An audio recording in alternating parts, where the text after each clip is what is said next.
Is Biden's pay up or face Putin ultimatum a diplomatic sleigh ride or a snowball fight waiting to happen? Will refusing to fund Ukraine leave Uncle Sam with a stocking full of trouble? Welcome to TFI Global, the antidote to mass delusion. Get ready, America. Uncle Joe's got a holiday surprise. Cough up billions for Ukraine or face Putin at your doorstep. Forget the corruption, forget the cost, forget logic, just send the money or watch Putin ruin your Christmas. Biden's fear-mongering is reaching new heights, painting a picture of Russian hordes ravaging Europe and Alaska. But is this realpolitik or just the deep state playing puppeteer? Don't be fooled by Biden's holiday charade. The truth may be colder than a Siberian winter. The US Congress is deadlocked over further aid to Ukraine. President Biden seeks $37 billion, encompassing military, humanitarian, and economic aid, whereas Republicans propose $10 billion, prioritizing economic issues at home. The deadlock has frustrated President Biden, who has accused Republicans of being obstructionist and of playing politics with the war in Ukraine. He has also said that the delay in aid is hurting the Ukrainian people and could embolden Russia. And now, in his recent press briefing, he offered Americans a clear ultimatum. Here is Joe Biden laying it all out. Good afternoon, everyone. I'd like to speak to you today about an urgent responsibility the Congress has to uphold the national security needs of the United States and, quite frankly, of our partners as well. This cannot wait. Congress needs to pass supplemental funding for Ukraine before the break for the holiday recess. It's as simple as that. If Putin takes Ukraine, he won't stop there. It's important to see the long run here. He's going to keep going. If Putin attacks a NATO ally, if he keeps going and then he attacks a NATO ally, well, we've committed as a NATO member that we'd defend every inch of NATO territory. Then we'll have something that we don't seek and that we don't have today. American troops fighting Russian troops if he moves into other parts of NATO. Oh, did you notice that masterful form of blackmailing? It's almost a command. Allocate funds to Ukraine, send billions without inquiry, or else I'll be compelled to deploy American soldiers, risking lives in a conflict against Russia's Putin-led forces to defend Ukraine. If you overlook that subtle element of coercion, I'd like to highlight it by replaying Biden's clip where he mentions, "We've committed as a NATO member that we defend every inch of NATO territory. Then we'll have something that we don't seek and that we don't have today. American troops fighting Russian troops."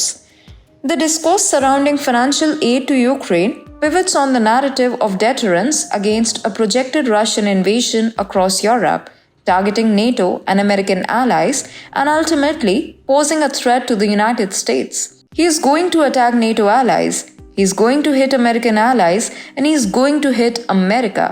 That's the argument to further westward he is going to go. They are not even saying that there's a chance they might do it.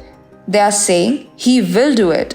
Biden is saying if Americans do not send billions of dollars to Ukraine and Ukraine is forced to unconditionally surrender, then Putin is going to move into all parts of Europe. He's going to take over Poland. He'll go to Germany next, then Lisbon.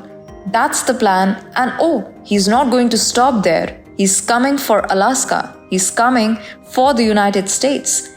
Putin is coming for you, and this is what they are hoping you'll believe. They've gone off the deep end with this rhetoric.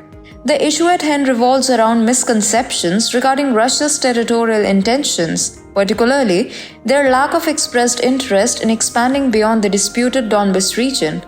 Contrary to popular belief, there has been no official indication from the Russian government suggesting a desire for extensive territorial expansion. The narrative portraying Putin's actions as land-driven expansion is misguided. This viewpoint resonates consistently within the White House, aligning with neoconservative talking points. The unity of opinion between neoconservatives and the White House reflects a narrative propagated by entities influenced and supported by the military-industrial complex. This is the deep state doing its speaking through these mouthpieces. No one better to pull this off than John Kirby. Listen to what he says. Putin hasn't given up his strategic goal of subjugating the entire country. He doesn't believe it ought to exist as a sovereign state. And so, if we can't support Ukraine, their chief advisor yesterday said they are likely to lose this war if they lose US support. And if Putin gets all of Ukraine, then what? Then where does he go? Because right then, he's up against the eastern flank of NATO. And if you think the cost of supporting Ukraine is high now, just imagine how much higher it's going to be, not just in national treasure, but in American blood. American boots would very much have to be involved if Mr. Putin is led to have the strategic victory in Ukraine and then perhaps goes after one of our NATO allies. The underlying message is stark. Without financial support, the alternative is the deployment of American troops. Additionally, there's a contention that the assertion about Ukraine reclaiming territory is false. There's been no evidence of such reclamation. The implication seems to suggest an acceptance of Ukrainian casualties in pursuit of American interest. However, the threshold for deploying American troops appears to signify an escalation to a full-scale war.